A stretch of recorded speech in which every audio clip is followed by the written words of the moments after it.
ሰላም ልጆችዬ እንዴት ናችሁ? እኔ ስሜ ሊዲያ እባላለሁ። በዚህ ቻናል ከታላቁና ከምንወደው መጽሐፍ ቅዱስ የተለያዩ ታሪኮችን እንማራለን። እንደምትወዱትና እንደምትማሩበት አልጠራጠርም። እወዳችኋለሁ።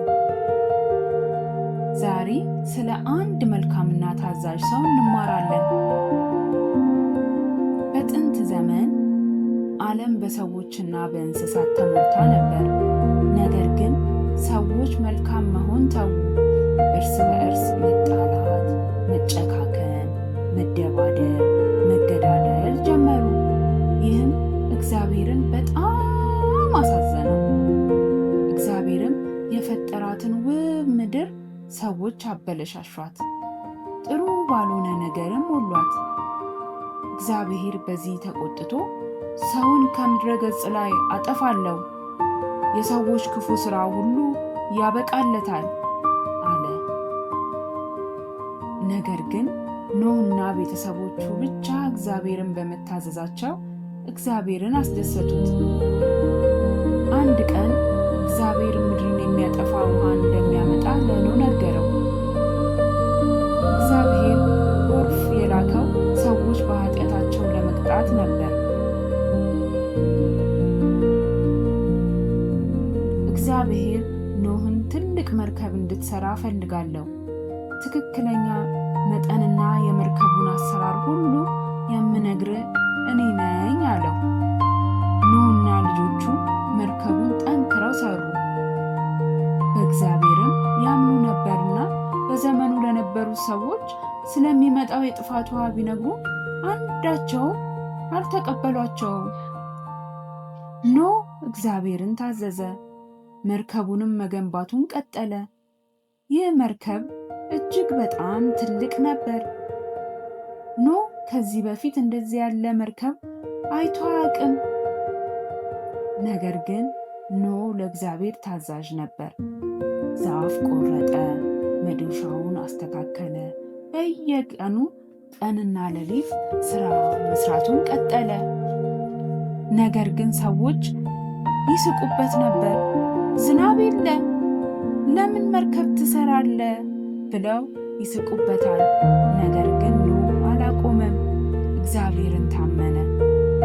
ልጆች፣ ከ120 ዓመታት በኋላ መርከቡ ተሰርቶ አበቃ። ኖህና ቤተሰቡ እግዚአብሔር ሊያድናቸው ከፈለጋቸው እንስሳት ሁሉ ጋር በመሆን ወደ መርከቡ ገቡ። ኖህም እግዚአብሔር እንዳዘዘው ከእንስሳት ሁለት አስገባ። እንስሳቱም ከሁሉ ቦታ መጡ። ትልቅም እንስሳ ትንሽም እንስሳት ነበሩ። እግዚአብሔርም ከባድ ዝናብ በምድር ላይ አዘነበ። ምድርም ከዳር እስከ ዳር በውኃ ተሸፈነች። ኃጢአተኞች ሰዎችም ሁሉ ሰምጠው አለቁ። ቅዱስ የሆነው እግዚአብሔር በኃጢአተኝነታቸው ምክንያት ቀጣቸው። መርከቡ ውስጥ የነበሩት ብቻ ግን ተረፉ። ልጆችዬ፣ ዝናቡ በምድር ላይ ስንት ጊዜ እንደቆየ ታውቃላችሁ? እስኪ እኔ ልንገራችሁ ልጆች።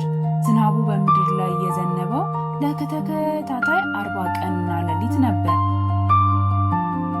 ነገር ግን ኖህና በመርከቡ የነበሩት ሁሉ ግን ምንም አልሆኑ። ከብዙ ቀናትም በኋላ ዝናቡ ቀነሰ። ኖህ ቁራን ላከ፣ ቁራዋ ግን አልተመለሰችም። በቀጣይም ኖህ እርግብን ላከ። እርግቧም አረንጓዴ ቅጠልን ከምድር ላይ ይዛለት መጣች። እግዚአብሔርም በሰማይ ላይ ቀስተ ደመናን በማሳየት ዳግመኛ ምድርን በውኃ እንደማያጠፋት ለኖህ ቃል ገባለት። ቀስተ ደመና ቃል ኪዳን ነው ልጆችዬ። እግዚአብሔር ድጋሚ ምድር ላይ የጥፋት ውሃን እንደማያመጣ ለኖህ ቃል ኪዳን የገባበት ነው። ልጆች፣ ቀስተ ደመናን ባያችሁ ጊዜ 2 ነገሮችን አስታውሱ።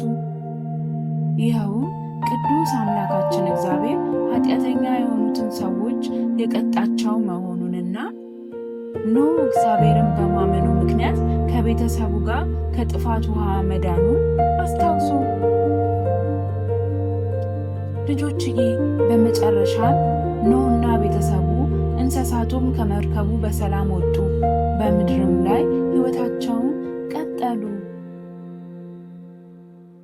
ልጆች ከዛሬ የኖህ ታሪክ ምን ተማራችሁ? ከዛሬ የኖህ ታሪክ የምንማረው እግዚአብሔርን መፍራትና መታዘዝ እግዚአብሔርን ደስ እንደሚያሰኘው ነው። ስለዚህ ልጆችዬ እኛም በሕይወታችን እግዚአብሔርን እየፈራን እየታዘዝነው እንኑር። እሺ ልጆች፣ የዛሬ ትምህርት ይህንን ይመስላል።